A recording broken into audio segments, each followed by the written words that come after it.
es el país más antiguo del mundo y cómo ha sobrevivido a través de milenios de historia? ¿Qué secretos y leyendas se esconden en sus antiguas calles y monumentos? ¿Y cómo ha logrado este enigmático país preservar su identidad y su cultura a pesar de guerras, conquistas y el implacable paso del tiempo? Hola, bienvenidos a Tras la Invención. En este video, vamos a embarcarnos en un viaje fascinante para explorar el país más viejo del mundo. Desde sus orígenes legendarios hasta su impacto en la historia y la cultura global, descubriremos cómo este país ha influenciado civilizaciones y ha resistido el cambio de eras.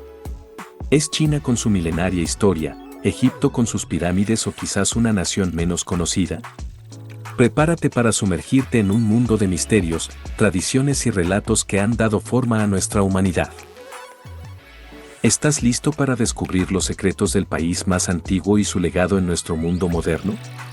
Acompáñame en esta aventura histórica que desafía el tiempo y promete revelaciones sorprendentes.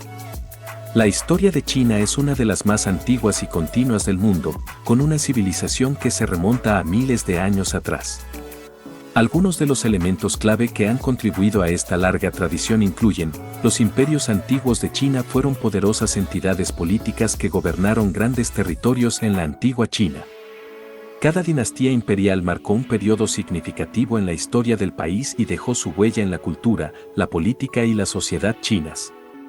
Aquí hay una breve descripción de algunos de los imperios antiguos más destacados de China. Dinastía Xia, c. 2100 a 1600 AC. La dinastía Xia es considerada la primera dinastía en la historia de China, aunque su existencia ha sido objeto de debate y estudio.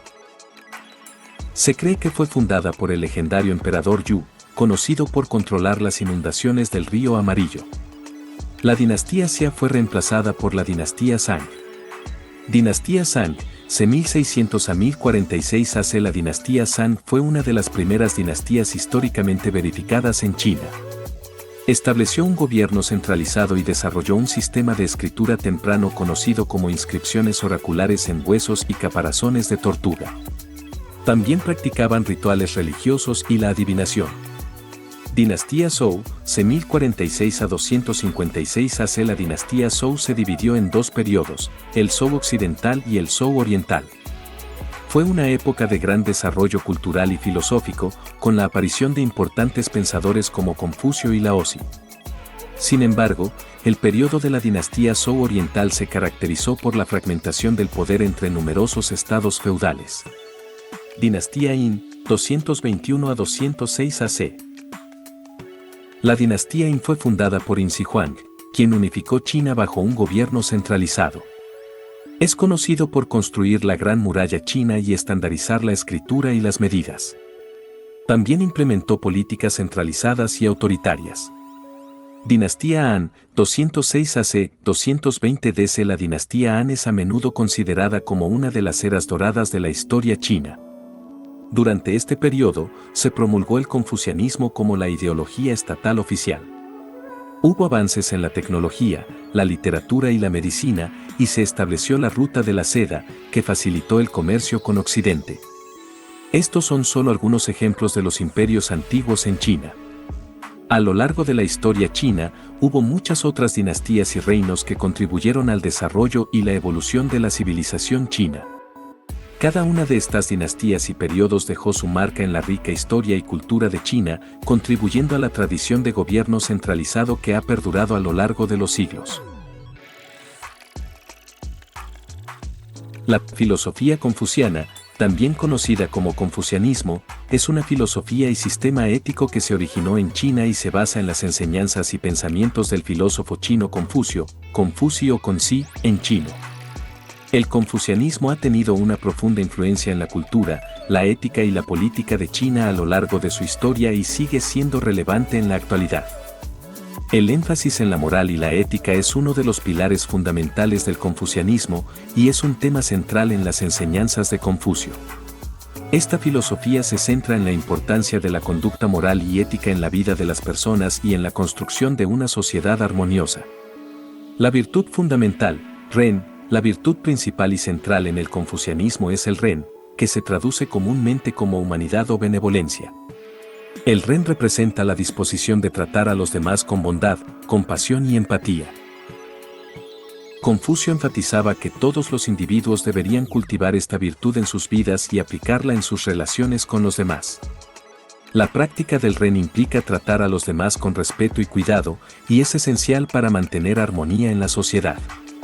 Rectificación de nombres. Zheng Confucio abogaba por el uso correcto de los términos y nombres en la comunicación y las relaciones humanas. Consideraba que usar palabras y etiquetas precisas era esencial para promover la moralidad y la ética. El uso adecuado de los nombres ayudaría a las personas a comprender y cumplir sus roles y responsabilidades en la sociedad. Ética en las relaciones humanas. El confucianismo se enfoca en la ética de las relaciones humanas y en cómo las personas deben comportarse en diferentes roles y contextos sociales. Confucio estableció una serie de principios éticos que gobiernan estas relaciones, incluyendo las relaciones entre gobernantes y súbditos, padres e hijos, esposos y esposas, hermanos y amigos. Cada relación tiene sus deberes y responsabilidades específicos y se espera que todas las partes actúen con respeto y consideración hacia los demás. Cultivo personal. En el confucianismo, el cultivo personal es esencial para desarrollar la moralidad y la ética. Confucio creía en la importancia de la autodisciplina y el autocontrol. Instaba a las personas a reflexionar sobre sus propios errores y defectos y a esforzarse constantemente por mejorar su carácter moral. Este proceso de autorreflexión y automejora es fundamental para alcanzar la virtud. Ejemplo de los líderes y gobernantes desempeñan un papel crucial en la promoción de la moralidad y la ética en la sociedad según el confucianismo. Se espera que los líderes sean modelos de virtud y que guíen al pueblo con su conducta ejemplar.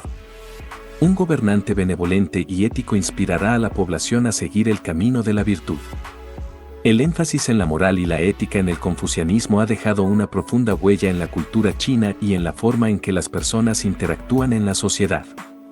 Ha influido en la educación, la ética empresarial, la política y la vida cotidiana de las personas en China y en otras regiones asiáticas durante siglos.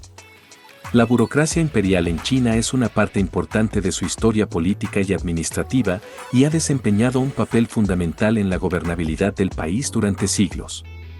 La burocracia imperial china se caracterizó por su estructura altamente organizada, su énfasis en el mérito y la meritocracia, y su influencia en la administración del gobierno central. Los orígenes históricos de la burocracia imperial china se remontan a la dinastía Han, 206 AC, 220 DC. Pero su evolución y desarrollo a lo largo de los siglos se han visto influenciados por diversas dinastías y factores históricos. Dinastía Han, 206 AC, 220 DC. Durante la dinastía Han, que siguió a la breve dinastía Qin, se estableció una administración gubernamental más organizada y burocrática. El emperador Wu de la dinastía Han, 156 a 87 AC, desempeñó un papel clave en la expansión y consolidación del sistema burocrático. Introdujo el sistema de exámenes imperiales, que se convirtió en un pilar importante de la selección de funcionarios gubernamentales. Durante la dinastía Han, la filosofía confuciana se convirtió en la ideología oficial del Estado y tuvo un impacto significativo en la estructura y la ética de la burocracia imperial. Los principios éticos confucianos, como la importancia de la moralidad, la rectitud y el respeto a la autoridad, se incorporaron en las políticas gubernamentales y en la educación de los funcionarios. Si bien los exámenes imperiales se originaron en la dinastía Han, fueron refinados y expandidos en las dinastías posteriores, como la dinastía Tang y la dinastía Song.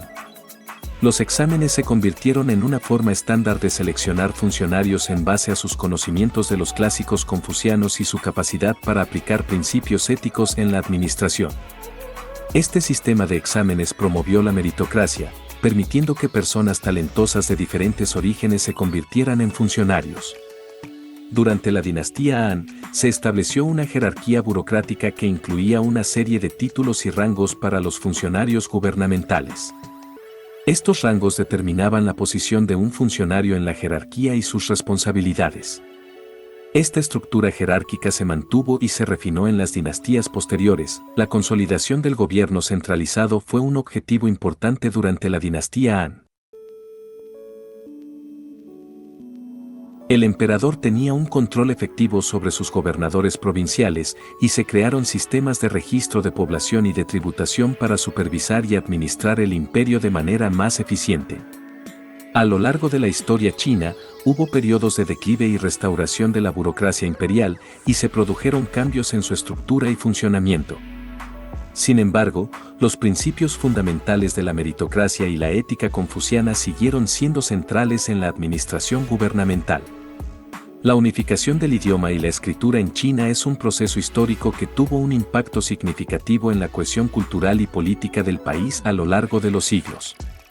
Este proceso se llevó a cabo mediante la estandarización de la escritura y la promoción de una lengua común. China es un país con una gran diversidad lingüística y dialectal.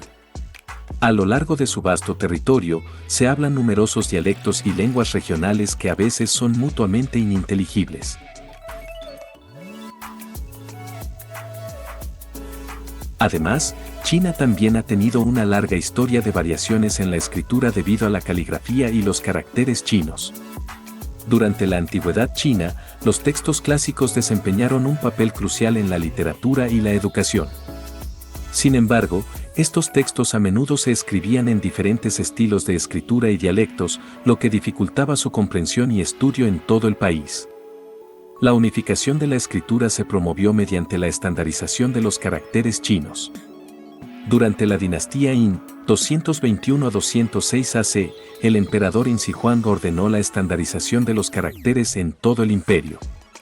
Esto resultó en la creación de lo que hoy se conoce como chino clásico o chino literario, una forma estandarizada de escritura que se utilizó en la administración, la literatura y la educación. A lo largo de la historia, los caracteres chinos experimentaron cambios en su forma y pronunciación.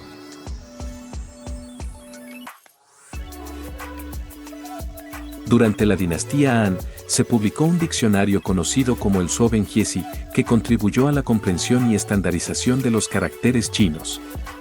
Aunque la pronunciación y el significado de algunos caracteres han cambiado con el tiempo, la forma escrita de los caracteres ha permanecido relativamente constante en la escritura formal.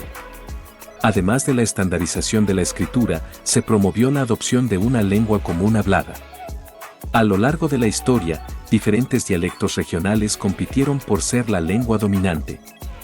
Sin embargo, durante la dinastía Yuan, 1271 a 1368, la dinastía Ming, 1368 a 1644, y la dinastía Qin, 1644 a 1912, se promovió el uso del mandarín, un dialecto basado en el habla de Beijing, como lengua oficial del gobierno y la administración. Este mandarín estándar se conoce como putonghua o chino común en la actualidad. La unificación del idioma y la escritura contribuyó en gran medida a la cohesión cultural y política de China. Facilitó la comunicación en todo el país, permitió la difusión de la literatura clásica y los textos filosóficos y fortaleció la identidad china en un territorio tan vasto y diverso. Además, jugó un papel importante en la promoción de una administración centralizada y un gobierno eficiente. Las conquistas y anexiones se refieren a la expansión territorial de un estado o imperio a través de la adquisición de nuevos territorios por medio de la guerra, la diplomacia o acuerdos políticos. En la historia de China, ha habido varias dinastías y periodos que realizaron conquistas y anexiones significativas.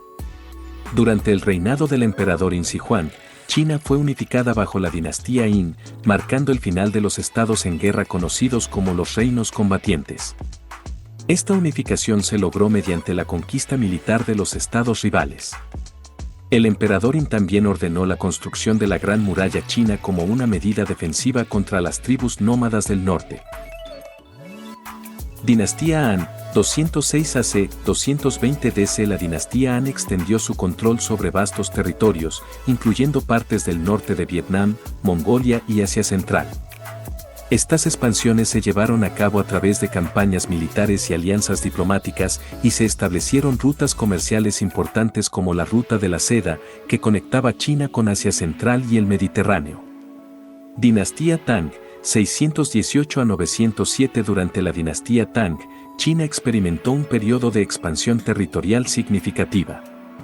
El emperador Taizong, En particular, lanzó campañas militares exitosas en el oeste, alcanzando partes de Asia Central y estableciendo relaciones diplomáticas con estados vecinos. El Imperio Tang también mantuvo un vasto imperio en el este de Asia. Dinastía Yuan, 1271 a 1368, fundada por Genghis Khan y sus sucesores, la dinastía Yuan fue de origen mongol y gobernó China. Durante este periodo, el imperio mongol se expandió a través de conquistas militares y anexó varios territorios en Eurasia, incluyendo China. Los mongoles también establecieron una administración política centralizada y mantuvieron el control sobre un vasto imperio. Dinastía Ming, 1368 a 1644. La dinastía Ming restauró el gobierno chino después de la caída de la dinastía Yuan. Durante su reinado, China consolidó su control sobre el territorio y reforzó las defensas de la Gran Muralla China. Sin embargo, la dinastía Ming también lanzó expediciones marítimas conocidas como las Grandes Expediciones para expandir la influencia china en el sudeste asiático, África Oriental y el Océano Índico. Dinastía Qing, 1644 a 1912. La dinastía Qing, de origen manchú, conquistó China y estableció un gobierno que gobernó sobre una vasta extensión de territorio. A medida que avanzaban hacia el sur, anexaron regiones como Taiwán, Mongolia Exterior y el Tíbet. También mantuvieron el control sobre las zonas que habían sido parte de las dinastías Ming y Yuan.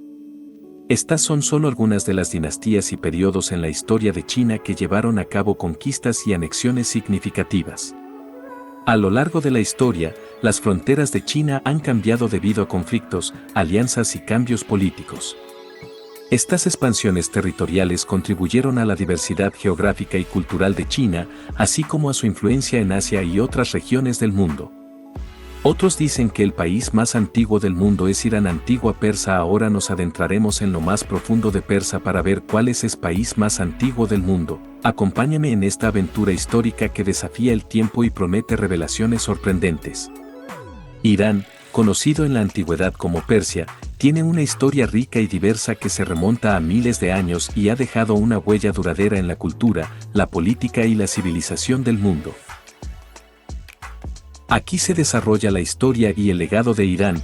Persia. El imperio persa se originó en el siglo VI a.C. con la dinastía aqueménida, que fue fundada por Ciro el Grande. Ciro logró unificar a las tribus persas y encabezó una serie de campañas exitosas contra los medos y otros estados vecinos. En el año 550 a.C., Ciro conquistó Babilonia y se proclamó rey de Persia y Media. Su gobierno se caracterizó por su tolerancia religiosa y su política de permitir a los pueblos conquistados conservar sus costumbres y creencias. El sucesor de Ciro, Cambises II, expandió el imperio aún más, conquistando Egipto en 525 a.C. y ampliando su control hacia Anatolia. Darío I, otro destacado emperador persa, consolidó el poder y estableció un sistema administrativo eficiente con divisiones provinciales llamadas satrapías. Además, Darío ordenó la construcción de la famosa carretera real, que facilitó la comunicación y el comercio dentro del imperio. El imperio persa alcanzó su máxima extensión territorial bajo el reinado de Darío I, abarcando desde Egipto hasta el norte de la India y desde Anatolia hasta la frontera con Grecia. Una de las confrontaciones más famosas en la historia del imperio persa fue la invasión persa de Grecia, que culminó en las guerras médicas, 499 a 449 AC. Los persas fueron derrotados en las batallas de Maratón, Platea y Salamina, lo que llevó a la retirada de Persia de las tierras griegas. La derrota en estas guerras marcó un punto de inflexión en la historia del imperio y marcó el inicio de una disminución gradual de su poder. A pesar de su vasto imperio, los persas enfrentaron desafíos internos y externos en los siglos siguientes. Luchas de sucesión y conflictos militares con los griegos, macedonios y otras potencias contribuyeron al declive del imperio persa. Finalmente, en el 330 a.C., Alejandro Magno conquistó Persia tras derrotar al último emperador aqueménida, Darío III, en la batalla de Gaugamela. Esto marcó el fin de la dinastía aqueménida y el colapso del imperio persa. La cultura persa tiene una historia rica y diversa que abarca miles de años y ha influido significativamente en el desarrollo cultural y artístico de la región de Asia Occidental. La lengua persa, también conocida como Farsi, es una parte fundamental de la cultura persa. Es un idioma indoiráneo que ha evolucionado a lo largo de los siglos y es la lengua oficial de Irán, así como una de las principales lenguas de Afganistán y Tayikistán. La literatura persa es una de las más antiguas y ricas del mundo. Se remonta a la antigua Persia y ha producido obras maestras literarias. Entre los poetas persas más famosos se encuentran Rumi, Hafez, Saadi y Ferdowsi. El Sanamé de Ferdowsi es una epopeya que narra la historia de Persia desde sus orígenes míticos hasta la conquista islámica y es considerado uno de los libros más importantes de la literatura persa. La arquitectura persa es conocida por su belleza y elegancia. La construcción de palacios, mezquitas, madrasas y jardines ornamentales ha sido una característica destacada de la arquitectura persa a lo largo de la historia. La mezcla de elementos islámicos, preislámicos y zoroastrianos ha creado un estilo arquitectónico único. Uno de los ejemplos más destacados de la arquitectura persa es el complejo de Persépolis, construido durante el Imperio Aqueménida. Persépolis es una ciudad antigua que sirvió como centro ceremonial y administrativo del imperio y es famosa por sus columnas talladas y relieves históricos. El arte de la caligrafía persa es también altamente apreciado y se caracteriza por su elegante escritura a mano. La caligrafía persa se utiliza para decorar manuscritos, monumentos y obras de arte. La música y la danza han desempeñado un papel importante en la cultura persa a lo largo de los siglos. La música tradicional persa incluye una variedad de instrumentos como el santur, dulcémele, el tar, laúd y el setar, un tipo de laúd de cuello largo. Las danzas tradicionales persas varían según las regiones y las ocasiones. Una de las danzas más conocidas es la danza sufí, que es una forma espiritual de danza asociada con la orden sufí fundada por Rumi. La cocina persa es conocida por su variedad y sabor. Algunos platos emblemáticos incluyen el kebab, el chelo kebab, arroz con brochetas de carne, el fesenjan, estofado de granada y nueces, el gorme sabzi, estofado de hierbas, y el polo, arroz pilav.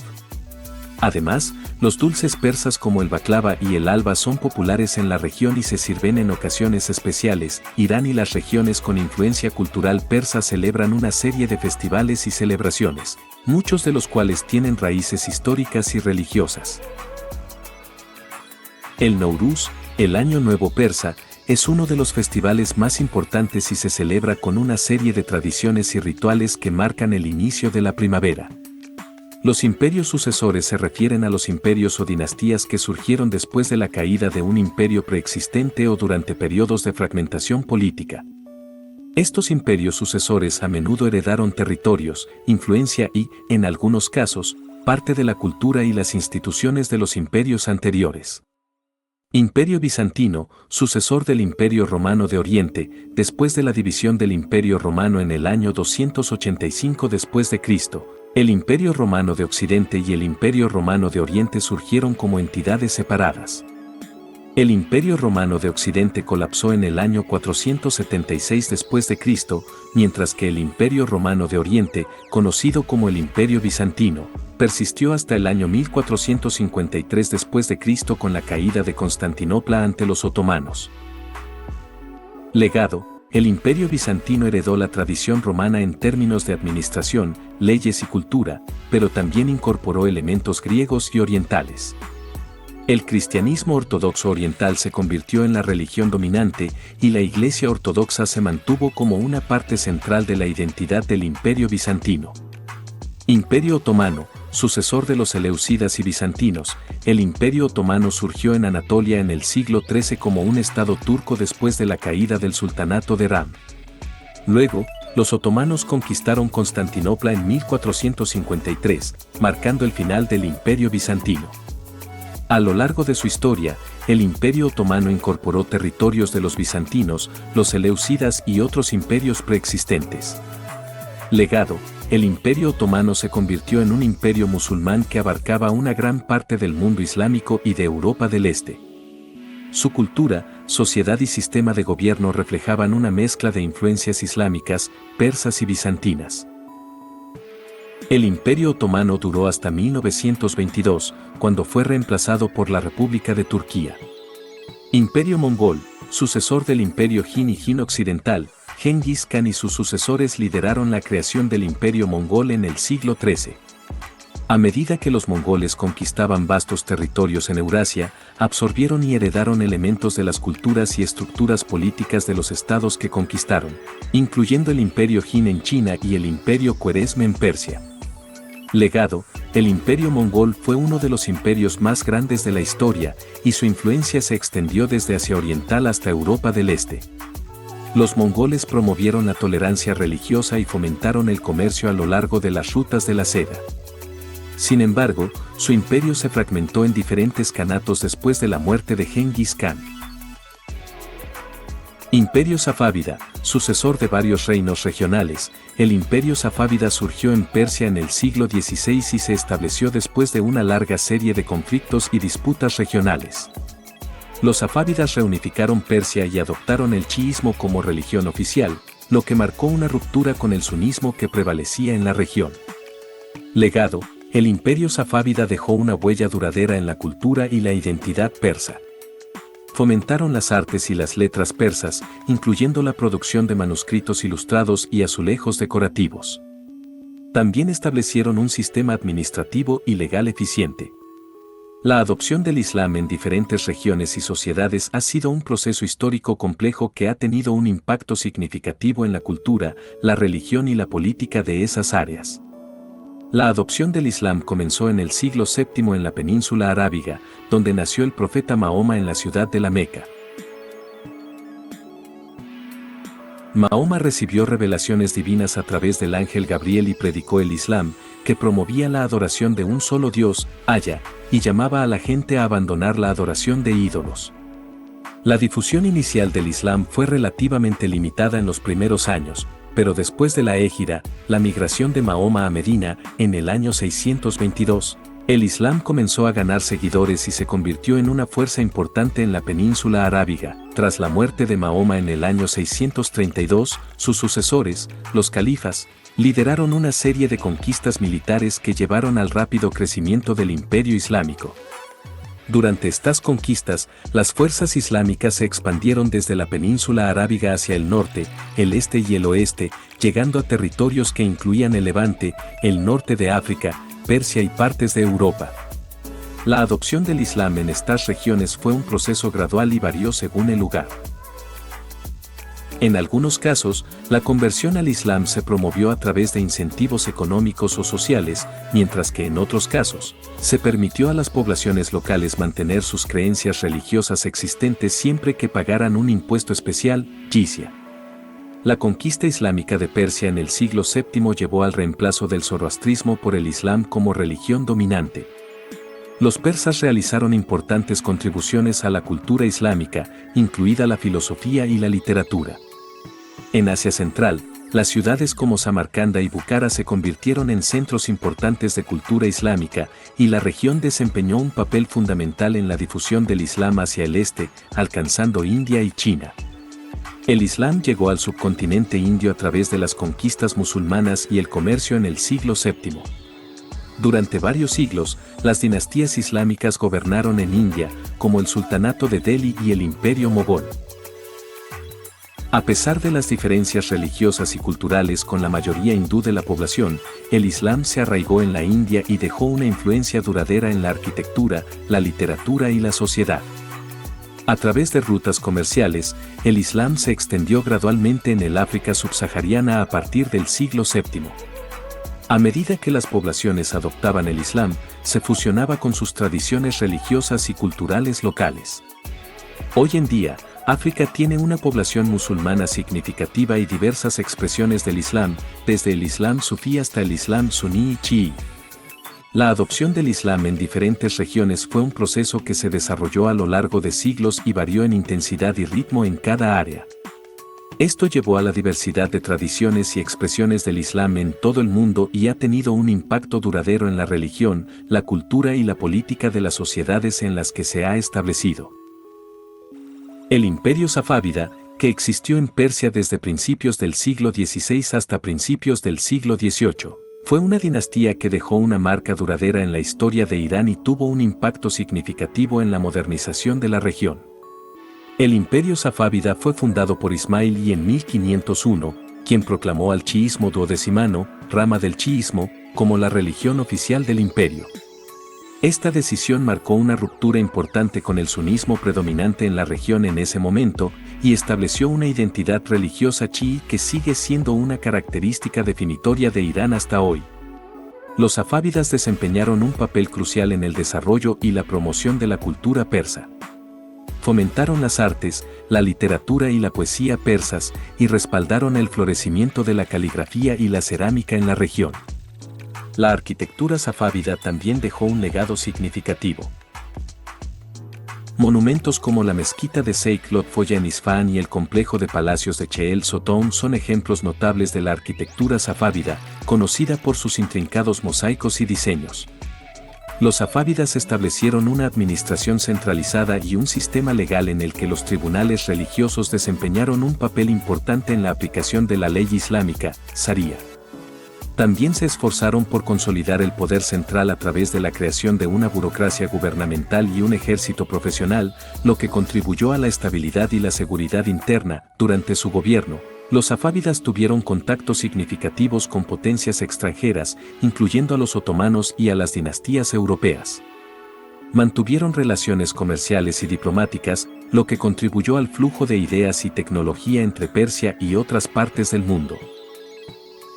Aunque el término modernización generalmente se asocia con cambios más sustanciales en la economía, la política y la sociedad, los safávidas tomaron medidas iniciales hacia la modernización. Establecieron instituciones gubernamentales, estandarizaron la lengua persa y fomentaron el comercio y la producción de bienes. La promoción del chiismo duodecimano también tuvo un impacto a largo plazo en la identidad religiosa de Irán y en su relación con el chiismo como una fuerza unificadora en la región. Es importante tener en cuenta que, si bien los safávidas introdujeron reformas significativas en Irán y contribuyeron a la promoción de la cultura persa y la identidad chií, la modernización en el sentido completo de la palabra no se logró completamente durante su gobierno. El siglo XX fue un periodo de cambios dramáticos en Irán, que culminó con la Revolución Islámica de 1979, un evento que transformó radicalmente la política, la sociedad y la cultura del país. Periodo Pahlaví. A principios del siglo XX, Irán estaba gobernado por la dinastía Pahlaví, que buscaba modernizar y secularizar el país. Reza Shah Pahlaví asumió el poder en 1925 y comenzó un programa de reformas que incluyó la abolición del uso del velo por las mujeres, la promoción de la educación occidental y la implementación de un código legal basado en el modelo europeo. Relaciones internacionales y petróleo. Irán se convirtió en un actor importante en el escenario internacional debido a sus vastos recursos petroleros. La explotación petrolera atrajo a compañías extranjeras y el control de la industria del petróleo se convirtió en un tema político y económico central. En 1951, el primer ministro iraní Mohammad Mossadegh nacionalizó la industria petrolera, lo que llevó a una confrontación con Gran Bretaña y Estados Unidos. En 1953, un golpe de Estado respaldado por la CIA y el MI6 derrocó a Mossadegh y restableció el control extranjero sobre el petróleo iraní. Régimen de Mohammad Reza Shah Pahlaví. Después del golpe de Estado de 1953, el Shah Mohammad Reza Pahlaví gobernó con un fuerte poder centralizado. Durante su reinado, promovió la modernización y la occidentalización, pero también reprimió la oposición política y limitó las libertades civiles. A pesar de los esfuerzos modernizadores, hubo una creciente insatisfacción y descontento entre la población, especialmente entre los religiosos conservadores, los intelectuales y los grupos de izquierda. La Revolución Islámica de 1979, la Revolución Islámica, liderada por el ayatolá Ruhollah Jomeini y una coalición de fuerzas políticas y sociales, derrocó al Shah en 1979. La revolución buscaba poner fin a la opresión política y la influencia extranjera, así como establecer un Estado islámico basado en la Sharia, ley islámica. La Revolución Islámica tuvo un amplio apoyo popular y su éxito llevó al regreso de Jomeini a Irán y al establecimiento de un sistema de gobierno teocrático. Transformación de Irán bajo el régimen islámico. Tras la revolución, Irán experimentó una serie de cambios significativos en su política, cultura y sociedad. Se estableció una república islámica con Jomeini como líder supremo y se promulgó una nueva constitución en 1979. La revolución islámica llevó a la nacionalización de industrias clave, la purga de funcionarios del antiguo régimen y la implementación de políticas islámicas en áreas como la educación y la justicia. La relación de Irán con Occidente, especialmente con Estados Unidos, se volvió tensa y en 1979 se produjo la toma de rehenes en la embajada de EU en Teherán, lo que resultó en la ruptura de las relaciones diplomáticas entre los dos países. Impacto regional e internacional. La revolución islámica tuvo un impacto importante en la política y la religión en la región de Oriente Medio. Se convirtió en un modelo para los movimientos islámicos en otros países y llevó a un resurgimiento del Islam político en la región. Las relaciones de Irán con los países vecinos, especialmente con Irak, también se volvieron tensas, lo que llevó a la guerra Irán-Irak, 1980 a 1988, que tuvo un alto costo en vidas humanas. La Revolución Islámica de 1979 marcó un punto de inflexión en la historia de Irán y tuvo repercusiones significativas tanto en el país como en la política regional e internacional. La transformación de Irán en una república islámica teocrática bajo el liderazgo del ayatolá Jomeini ha dado forma a la política y la sociedad iraníes en las décadas posteriores y sigue siendo un tema importante en la política mundial. ¿Crees que sea China el país más antiguo, sea persa o cuál tú crees que sea? Ahora nos adentraremos en lo más profundo de la civilización de Japón. Los orígenes y la monarquía antigua de Japón están envueltos en la mitología y la leyenda, y gran parte de la información sobre este periodo se encuentra en textos antiguos, como el Kojiki y el Nihon Shoki, que fueron compilados en el siglo VIII y narran la historia mítica y la genealogía de la dinastía imperial japonesa. A pesar de la falta de evidencia histórica sólida, estos relatos proporcionan una visión intrigante de los orígenes de Japón y su monarquía antigua. Según la mitología japonesa, el país fue fundado por el emperador Jinmu, quien se cree que ascendió al trono en el año 660 a.C. Esta fecha, conocida como la Era Jinmu, es considerada la fecha de fundación de Japón y es parte integral de la tradición japonesa. El Kojiki y el Nihon Shoki relatan la historia de la creación de Japón por los dioses y la llegada de Jinmu al trono después de una serie de batallas y aventuras míticas. La dinastía imperial japonesa, conocida como la dinastía Yamato, es considerada una de las más antiguas del mundo y ha gobernado Japón de manera continua desde sus orígenes míticos hasta la actualidad. Los miembros de la familia imperial japonesa han ocupado el trono durante más de 1.500 años. A lo largo de los siglos, la monarquía japonesa ha pasado por periodos de poder más fuerte y más débil. En los primeros tiempos, la monarquía tenía un papel central en el gobierno, pero en periodos posteriores, el poder real fue ejercido por líderes militares, como los shogunes, durante el periodo Kofun, k. 250 a 538 DC, se construyeron tumbas monumentales llamadas Kofun, que son consideradas tumbas de líderes ancestrales y miembros de la dinastía Yamato. Esto sugiere la existencia de una autoridad centralizada en esa época. La región de Yamato, en la actual prefectura de Nara, se convirtió en un centro político y cultural importante durante este periodo, y la monarquía japonesa consolidó su autoridad en la región. Japón tenía relaciones comerciales y culturales con la China continental desde tiempos antiguos, y la influencia de la civilización china desempeñó un papel importante en el desarrollo temprano de la cultura y la escritura japonesas. La introducción de la escritura china en Japón permitió la creación de los primeros registros escritos, que incluyen la literatura y la genealogía de la monarquía. Es importante tener en cuenta que la historia antigua de Japón está llena de elementos mitológicos y legendarios, y es difícil separar la realidad histórica de la mitología en muchos casos. Sin embargo, la continuidad de la dinastía imperial a lo largo de los siglos es un elemento fundamental de la identidad japonesa y ha desempeñado un papel importante en la construcción de la nación y su historia. El periodo Heian, 794 a 1185, en la historia de Japón fue una época de gran importancia cultural y política, durante la cual la corte imperial en Kioto desempeñó un papel central en la vida del país. El periodo Heian comenzó con la reubicación de la capital de Japón desde Nara a Heian-kyo, que posteriormente se conoció como Kioto. Este cambio se produjo en el año 794 bajo el reinado del emperador Kamui y tuvo como objetivo alejar la corte imperial de las influencias religiosas y políticas de Nara. La elección de Heian-kyo como nueva capital marcó el inicio de un periodo de paz y estabilidad en Japón, que permitió un florecimiento significativo de la cultura y la literatura. El periodo Heian se considera una época dorada en la historia cultural de Japón.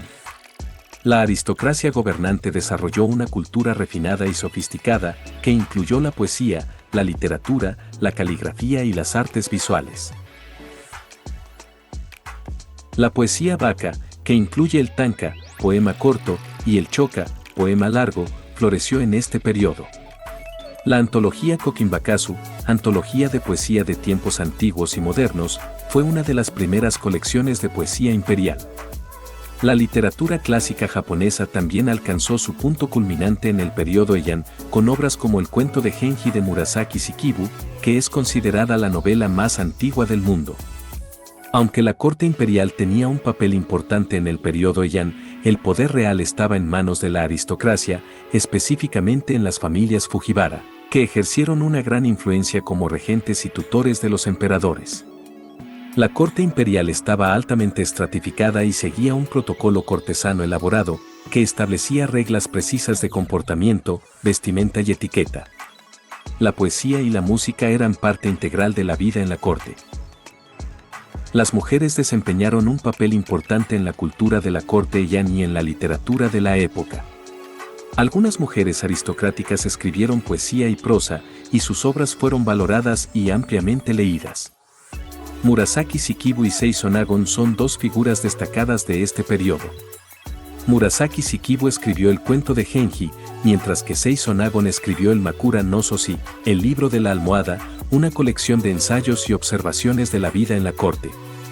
A medida que avanzaba el periodo Heian, la corte imperial y la aristocracia perdieron gradualmente el control efectivo del país.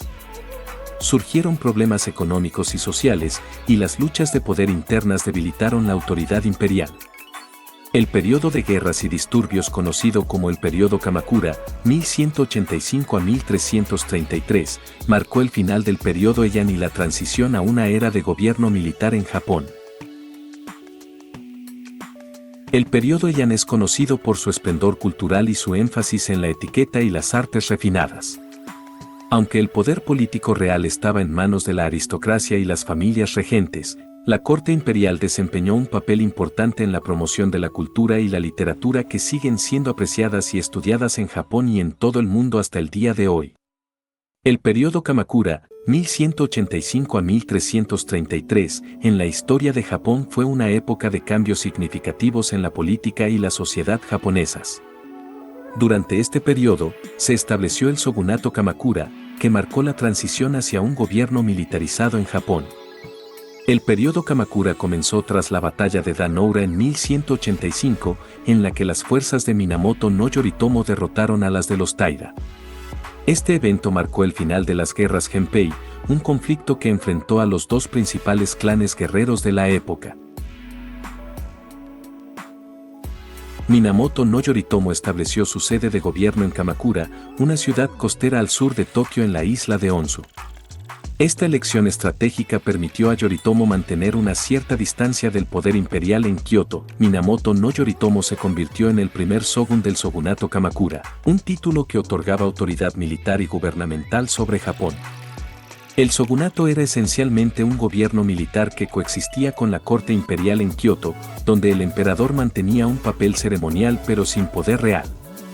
El shogunato Kamakura estableció un sistema feudal en el que los terratenientes llamados daimios gobernaban sus propios dominios, mientras que el shogun centralizaba el poder a nivel nacional. A medida que el poder se trasladaba al shogunato Kamakura, la corte imperial en Kioto perdió gran parte de su influencia política.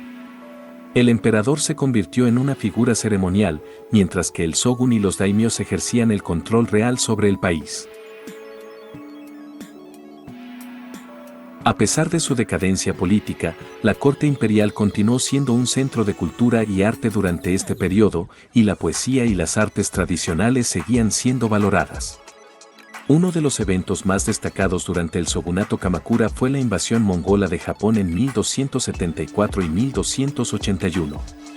Las flotas mongolas intentaron conquistar Japón, pero ambas invasiones fueron repelidas gracias a la determinación de los samuráis japoneses y las tormentas divinas, conocidas como kamikaze, que destruyeron gran parte de la flota invasora. Estas victorias aumentaron la confianza en el shogunato Kamakura y solidificaron su estatus como gobierno legítimo. A medida que avanzaba el periodo Kamakura, surgieron tensiones y conflictos dentro del shogunato. Los daimios y otros líderes regionales lucharon por el poder y a menudo se enfrentaron entre sí. Esto contribuyó a la inestabilidad política en el país. El shogunato Kamakura enfrentó desafíos económicos y problemas con la administración gubernamental, lo que exacerbó su declive a finales del periodo. El shogunato Kamakura llegó a su fin en 1333 cuando el emperador Go-Daigo lideró un levantamiento conocido como la Restauración Kenmu. Esto resultó en la restauración del poder imperial en Kioto y la caída del shogunato Kamakura. Sin embargo, el periodo Kamakura dejó un legado duradero en Japón, incluyendo la consolidación del sistema feudal, la promoción de la cultura samurái y la creación de una estructura de gobierno descentralizada que persistió en periodos posteriores. El periodo Kamakura fue un periodo crucial en la historia de Japón que vio la transformación de un gobierno centralizado bajo la corte imperial a un sistema feudal dominado por los shogunes y los daimios. Este cambio en la dinámica de poder estableció las bases para el desarrollo posterior de la cultura samurái y la política en Japón. La restauración Meiji, que ocurrió en Japón a partir de 1868, fue un periodo de transformación fundamental en la historia del país. La restauración Meiji marcó el fin del shogunato Tokugawa y la restauración del poder imperial bajo el emperador Meiji, lo que resultó en un proceso de modernización y occidentalización radical en Japón. A lo largo del periodo Edo, 1603 a 1868, Japón estuvo gobernado por el shogunato Tokugawa, que estableció un sistema de gobierno feudal altamente centralizado. Durante este tiempo, Japón experimentó un largo periodo de paz interna, pero también se aisló del mundo exterior y enfrentó problemas económicos y sociales. A medida que avanzaba el siglo XIX, Japón enfrentó una serie de desafíos, incluyendo la presión occidental para abrir sus puertos al comercio y las tensiones internas dentro del shogunato. La restauración Meiji fue un movimiento liderado por jóvenes samuráis y líderes regionales que buscaban restaurar el poder imperial como una forma de abordar los desafíos que enfrentaba Japón. En 1868, el emperador Meiji fue restaurado al trono, marcando el comienzo de una nueva era en Japón. El emperador y sus asesores adoptaron un enfoque de modernización y occidentalización rápida, que se conoció como Fukoku Kyoei, riqueza y poder nacionales. Esto implicó la adopción de políticas y reformas que modernizarían Japón en áreas como el gobierno, la economía, la educación y el ejército. Uno de los cambios más significativos fue la abolición del sistema feudal. Los daimios perdieron sus dominios y fueron reemplazados por una administración centralizada y un sistema de prefecturas. La introducción de la igualdad legal y la abolición de las restricciones sociales basadas en el sistema de castas de Tokugawa permitieron una mayor movilidad social. La restauración Meiji impulsó la modernización de la economía japonesa. Se promovió la industrialización, la construcción de ferrocarriles, la expansión de la agricultura y la creación de un sistema bancario moderno. La introducción de una moneda nacional y la firma de tratados comerciales con potencias extranjeras abrieron Japón al comercio internacional. Se realizaron reformas en el sistema educativo para proporcionar una educación moderna y uniforme. Se estableció un sistema de educación obligatoria y se enviaron estudiantes al extranjero para estudiar y aprender tecnología y conocimientos occidentales. El ejército japonés se modernizó y se occidentalizó, adoptando técnicas militares y tecnología extranjeras. Esto desempeñó un papel crucial en el fortalecimiento de Japón como una potencia regional. A medida que Japón se fortalecía, buscó expandirse en Asia. Esto llevó a conflictos con China, como la Primera Guerra Sino-Japonesa, 1894 a 1895, y con Rusia en la Guerra Ruso-Japonesa, 1904 a 1905, que que culminó con la victoria japonesa y la adquisición de territorios.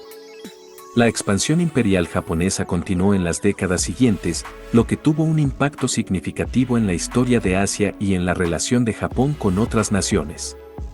La restauración Meiji fue un periodo de transformación radical que permitió a Japón pasar de una sociedad feudal a una potencia industrial y militar en un tiempo relativamente corto. Esta modernización y occidentalización llevó a Japón a jugar un papel importante en la política internacional y tuvo un profundo impacto en su cultura, economía y sociedad.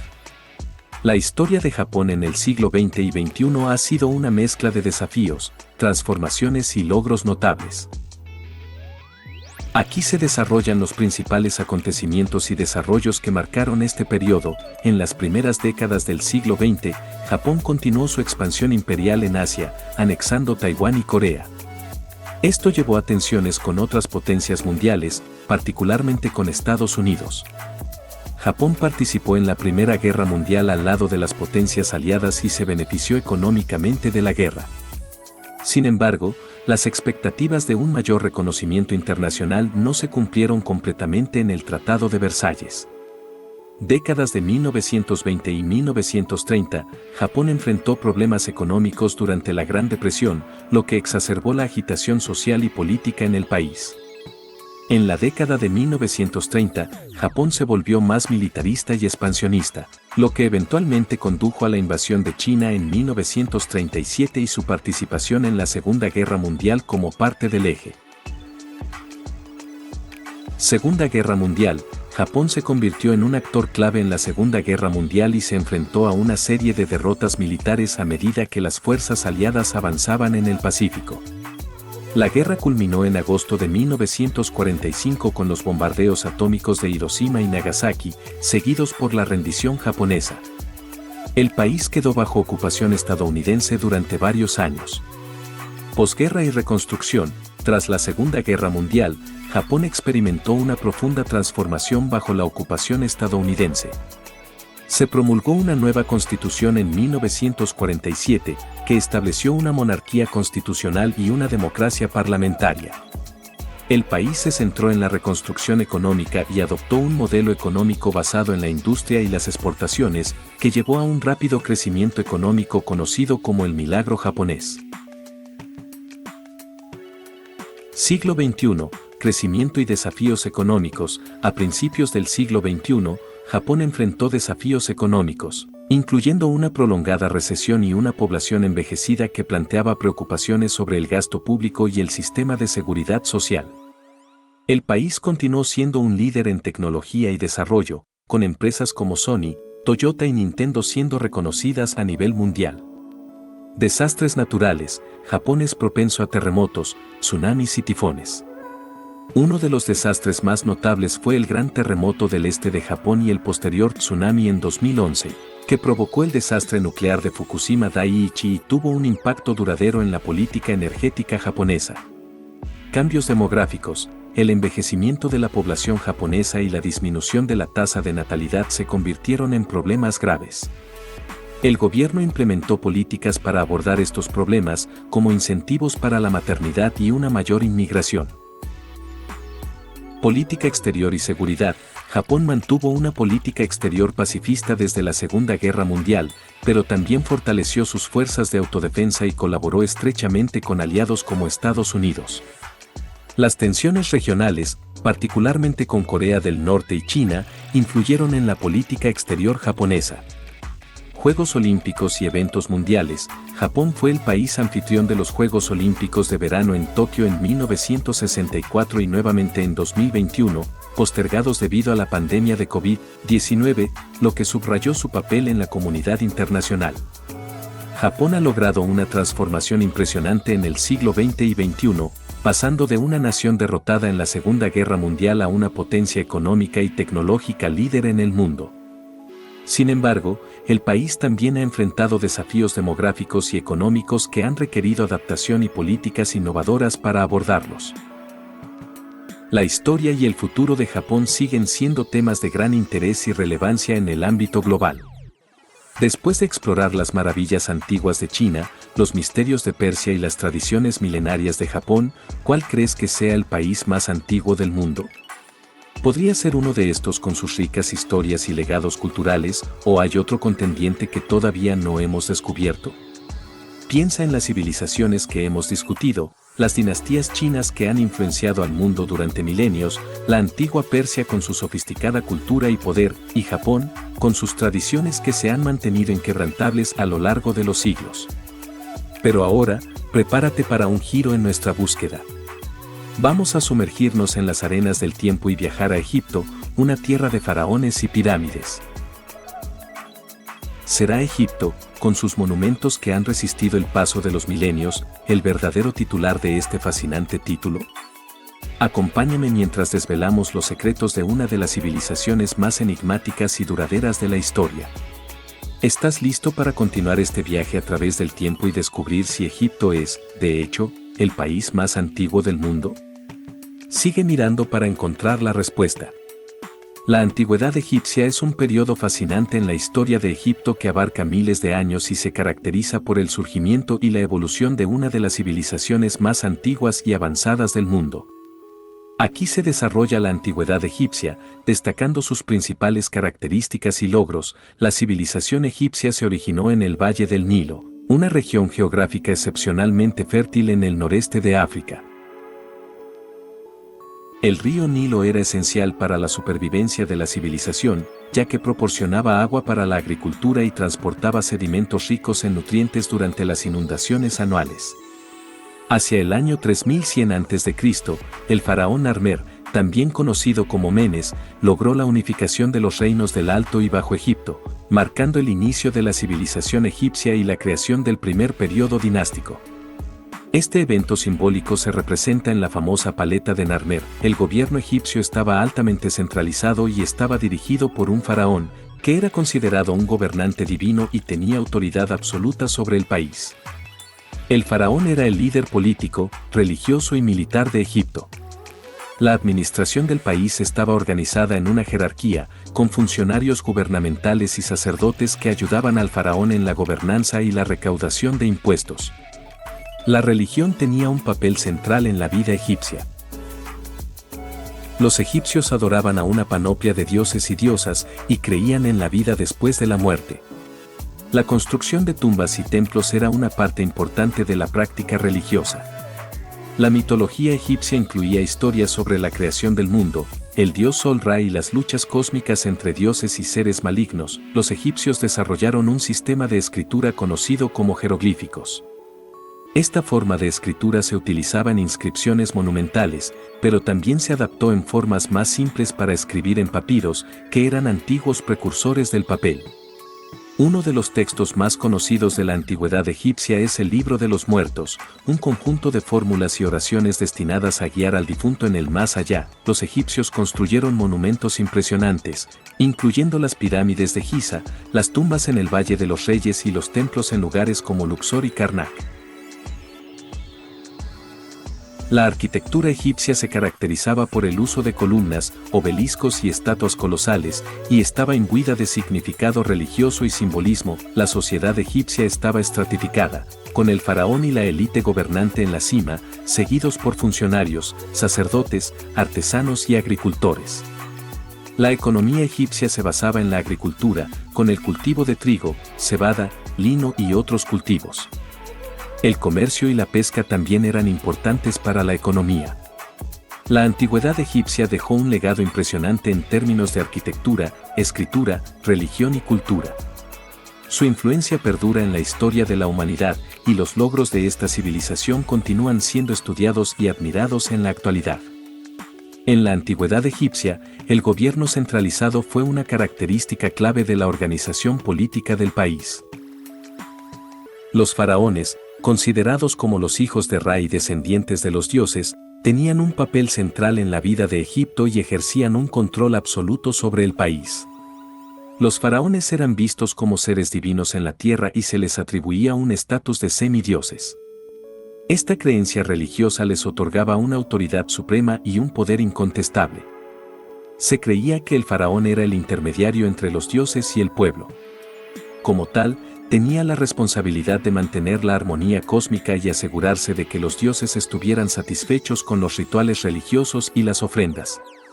El faraón controlaba la administración del país a través de un cuerpo de funcionarios y consejeros de confianza. Estos funcionarios ayudaban en la gestión de los asuntos gubernamentales y la toma de decisiones. La burocracia egipcia estaba organizada de manera jerárquica y los funcionarios tenían responsabilidades específicas en áreas como la recaudación de impuestos, la justicia, la agricultura y la construcción. Egipto estaba dividido en provincias o nomos, que eran unidades administrativas regionales. Cada nomo estaba dirigido por un nomarca, que actuaba como gobernador local. Los nomarcas reportaban directamente al faraón y estaban encargados de mantener el orden y la recaudación de impuestos en sus respectivas regiones. Esto permitía una administración eficiente y una respuesta rápida a los problemas locales. El faraón también era el guardián de la justicia y se esperaba que garantizara que se aplicaran las leyes y los decretos en todo el país.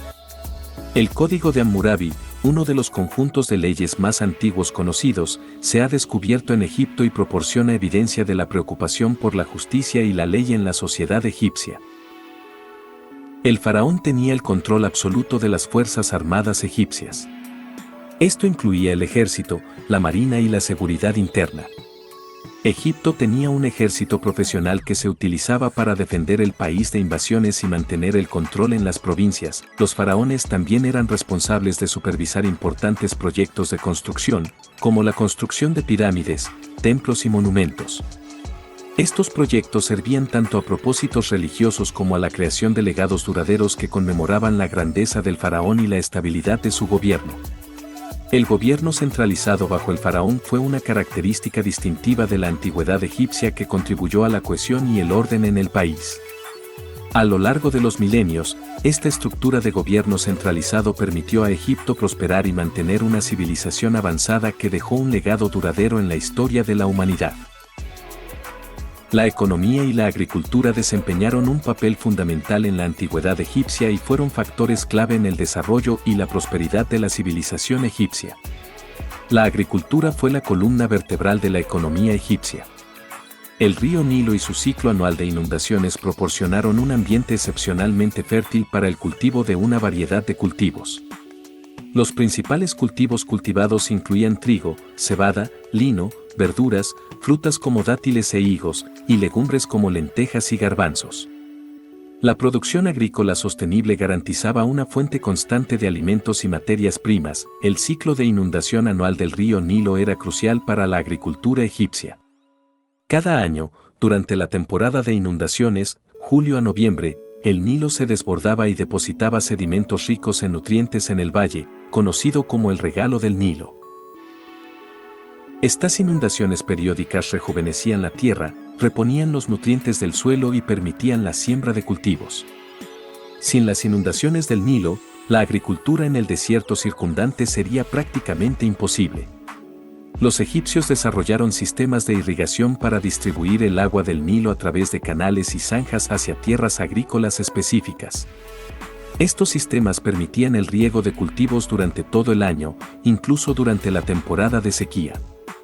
Se construyeron represas y diques para regular el flujo del río y para controlar las inundaciones, lo que contribuyó a la estabilidad de las áreas agrícolas y al almacenamiento de agua para su uso posterior. Los egipcios desarrollaron tecnologías agrícolas avanzadas, como arados tirados por bueyes, sistemas de medición de agua y herramientas especializadas para la agricultura. También practicaban la rotación de cultivos y utilizaban fertilizantes naturales, como estiércol de animales y limo del Nilo, para mantener la fertilidad del suelo. Se construyeron graneros y almacenes para almacenar y proteger las cosechas. Esto permitía a Egipto mantener reservas de alimentos para tiempos de escasez o emergencia.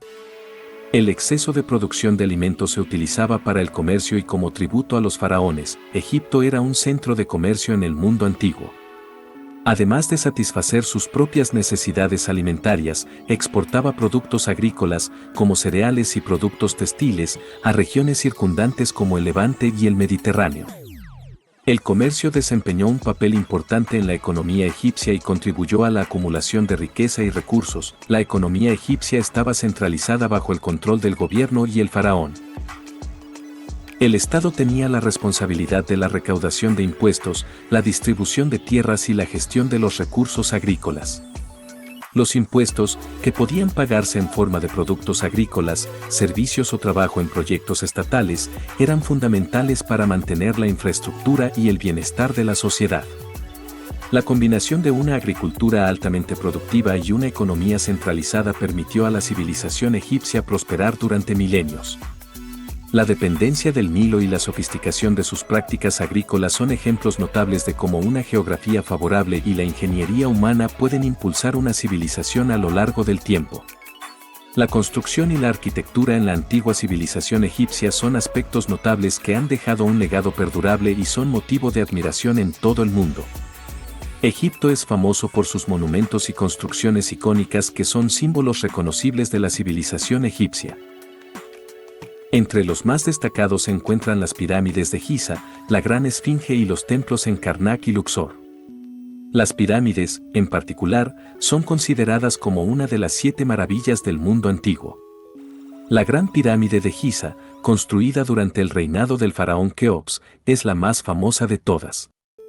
Los egipcios antiguos desarrollaron técnicas de construcción impresionantes que les permitieron erigir estructuras monumentales. Utilizaron bloques de piedra caliza y granito que eran cortados, transportados y colocados con una precisión asombrosa. Los arquitectos egipcios también dominaron la albañilería, la talla de piedra y la ingeniería hidráulica para la construcción de canales y sistemas de irrigación. Los templos egipcios eran centros de adoración religiosa y lugares de culto dedicados a los dioses y faraones. El templo de Karnak y el templo de Luxor son ejemplos sobresalientes de estos lugares sagrados. Estos templos a menudo presentaban columnas con jeroglíficos y relieves que contaban la historia de la civilización y sus creencias religiosas. La construcción de tumbas monumentales era una parte esencial de la cultura funeraria egipcia. Las pirámides se construyeron como tumbas para los faraones y estaban diseñadas para proteger sus cuerpos y tesoros en la vida después de la muerte. Las tumbas en el Valle de los Reyes, como la de Tutankamón, son ejemplos de intrincados complejos funerarios subterráneos decorados con pinturas murales que representan la vida del difunto y su viaje al más allá. Las ciudades egipcias también reflejaban una planificación urbana avanzada. Calles rectas y canales de riego se utilizaban para dividir las áreas urbanas y facilitar el transporte y la distribución de recursos. La ciudad de Amarná, construida por el faraón Akenatón, es un ejemplo de una ciudad planificada con calles anchas y una disposición ordenada. La habilidad y el ingenio arquitectónico de los egipcios antiguos dejaron un legado duradero en la historia de la arquitectura. Sus técnicas y estilos arquitectónicos influyeron en civilizaciones posteriores en la región y más allá. La construcción de tumbas y monumentos también contribuyó a la conservación de la historia y la cultura egipcias, ya que muchas de estas estructuras han sobrevivido hasta la actualidad. La arquitectura en Egipto tenía un profundo significado religioso y funerario. Los templos y las tumbas estaban intrínsecamente relacionados con las creencias sobre la vida después de la muerte y la adoración de los dioses. La construcción de tumbas y monumentos también era una expresión de la devoción del faraón hacia su pueblo y su deseo de ser recordado en la eternidad. La construcción y la arquitectura en la antigua Egipto no solo fueron manifestaciones de habilidades técnicas excepcionales, sino también expresiones de la importancia de la religión y la cultura en la vida de esta civilización. El impresionante legado arquitectónico egipcio continúa asombrando a las generaciones actuales y sigue siendo objeto de estudio y admiración en todo el mundo. El declive y el cambio de dominio en la historia de Egipto son eventos cruciales que marcaron periodos de transición y desafíos para la civilización egipcia. Estos procesos se caracterizaron por la pérdida de independencia política y la influencia de diferentes imperios y dinastías extranjeras. Aquí se desarrolla el declive y el cambio de dominio en la historia de Egipto, Imperio Persa, 525 a.C., 404 a.C. Uno de los primeros periodos de declive y cambio de dominio en la historia de Egipto ocurrió cuando el Imperio Persa, liderado por Cambises II, conquistó Egipto en el año 525 a.C. Durante la dominación persa, Egipto mantuvo una cierta autonomía cultural y religiosa, pero la autoridad política y administrativa estaba en manos de los persas. Los faraones egipcios perdieron su poder. Imperio griego, 332 a.C., 30 a.C. La conquista de Alejandro Magno en el año 332 a.C. marcó otro periodo de cambio de dominio en Egipto. Tras la muerte de Alejandro, Ptolomeo I se convirtió en faraón y estableció la dinastía ptolemaica, que gobernó Egipto durante varios siglos. Durante la dominación griega, se construyeron ciudades como Alejandría y se promovió la helenización de la cultura egipcia. Cleopatra VII, la última gobernante ptolemaica, se asoció con líderes romanos como Julio César y Marco Antonio en un intento de mantener el poder. Dominio romano, 30 a.C., 395 después de Cristo. En el año 30 a.C., Egipto se convirtió en una provincia del Imperio Romano tras la derrota de Cleopatra y Marco Antonio en la batalla de Actium. Durante este periodo, Egipto experimentó una mayor romanización en términos de administración y cultura. A pesar de su inclusión en el Imperio Romano, Egipto mantuvo algunas particularidades culturales y religiosas. El templo de Isis en Fail fue un importante centro religioso egipcio durante la época romana. Dominio bizantino, 395 después de Cristo, 639 después de Cristo. Con la división del Imperio Romano en el año 395 después de Cristo, Egipto pasó a formar parte del Imperio bizantino. Durante este periodo, la religión cristiana se difundió en la región y se construyeron iglesias cristianas. La dominación bizantina fue marcada por conflictos religiosos y luchas internas, incluyendo tensiones entre cristianos coptos y la autoridad bizantina.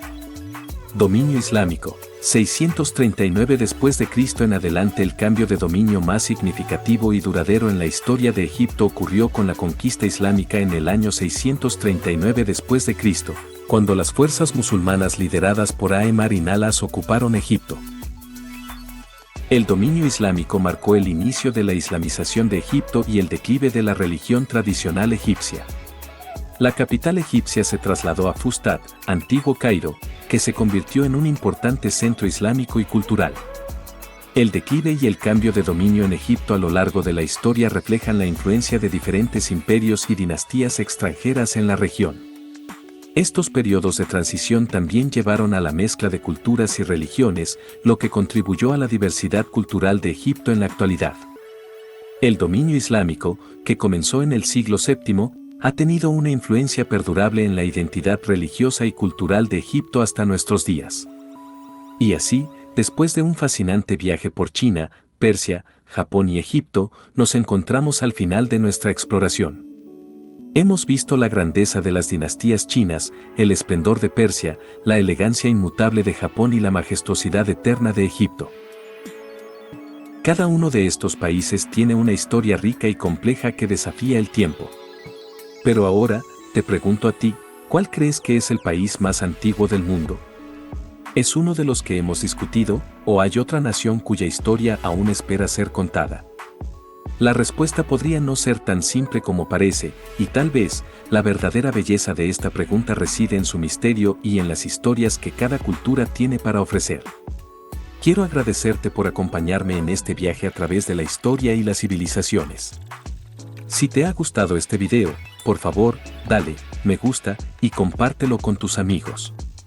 Tus comentarios y opiniones son valiosos, así que no dudes en dejar tu respuesta y tus pensamientos en la sección de comentarios. ¿Cuál es para ti el país más antiguo del mundo? Y si aún no lo has hecho, te invito a suscribirte al canal para más exploraciones fascinantes como esta. Gracias por ver, y nos vemos en la próxima aventura.